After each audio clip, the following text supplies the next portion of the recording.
Ayt күндөрү туугандар бирин-бирин зыярат кылып, майрамдык берип, үйгө конокко чакырган эң жакшы болот. Бизде эң эле жаманы ошол айт күн айрыкча Оштар Жалал Абад тарапта ошол адам өлгөн күнгө үйгө гана келишет. Эгерде кимдир бирөөнүн үйүндө өлүп, ошого 3 айт өтө элек болсо, ошол үйгө келип Куран окуп кайра кетишет. Ушунчалык бир түшүнүк калып калган Курман айт өлүп калгандардын, Орус айт өлүп калгандардын майрамы экен. Адамдар өлгөн үйгө гана келет экен. Демек, биздин үйгө майрамдап келүү үчүн сөзсүз түрдө бирөө өлүш шарт эмес, урматтуу бир тууганым. Туура.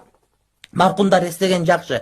Бирок ыйлап, анан айтты өткөрүп, аялдар келип алып, атасы өтүп келсе, апасы өтүп келсе, бозолонуп ыйлаган бул туура эмес. Айт күнү майрамдык маанай, майрамдык шаң болуш керек дагы. Анан тамак ичкенден кийин маркумдарга да истеп Куран окуп койсо, бирок атайын маркумдарга Куран окуй турган күн экен, башка күн эмес экен десе, бул бидат болот, урматтуу бир туугандар. Ошондой сырткары эле кимде ким айт намазга бара албай калса, анда башка жакка чогултуп айт намаз окулбайт. Ошону менен урматтуу бир тууганым калып кеткен болот. Айт намаз окулган кийин Кудай Таалам намазыңызды кабыл кылсын деп бири-бирине дуа кылган. Албетте бул дагы жакшы маселе. Урматтуу бир туугандар, кимде ким курмандык чала турган болсо, ошол курмандыктын урматтуу бир тууганым ар бир кылына, ар бир тал чачына чейин, ар бир жүнүнө чейин Кудай Таалам иншалла барыбызга иншалла сооп жазган болот. Курмандык чалып атканда бычмал малдар жарай берет.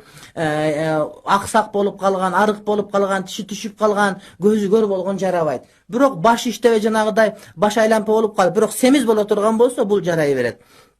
Эгерде бир адам 7 адам чогулуп уй сойгон жакшыбы, же болбосо бир кой сойгон жакшыбы дегенде экөөнү карап көрөсүз, кайсынысынын баасы кымбатыраак болсо, ошону чалган жакшы. Мисалы үчүн уйдун 7-тен 1 бөлүгүнө караганда бир койдун баасы кымбат болсо, анда койду чалганыңыз жакшыраак болот.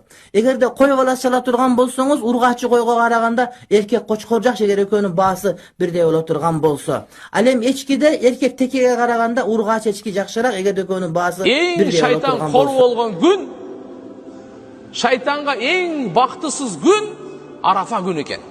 Ne üçün?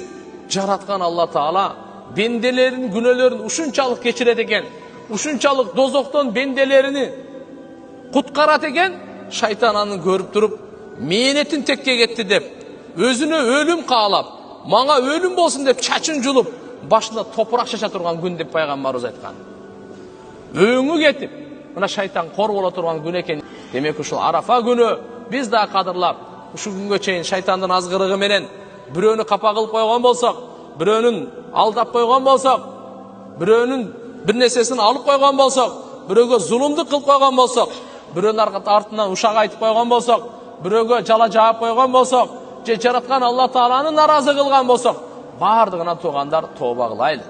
Allah Taala'dan geçirim surap, ulu gündördögü kılgan jakşılıktardын soopтору улуу болсо, ошондой эле улуу күндөрү кылган жаман иштердин күнөөсү да улуу болот да.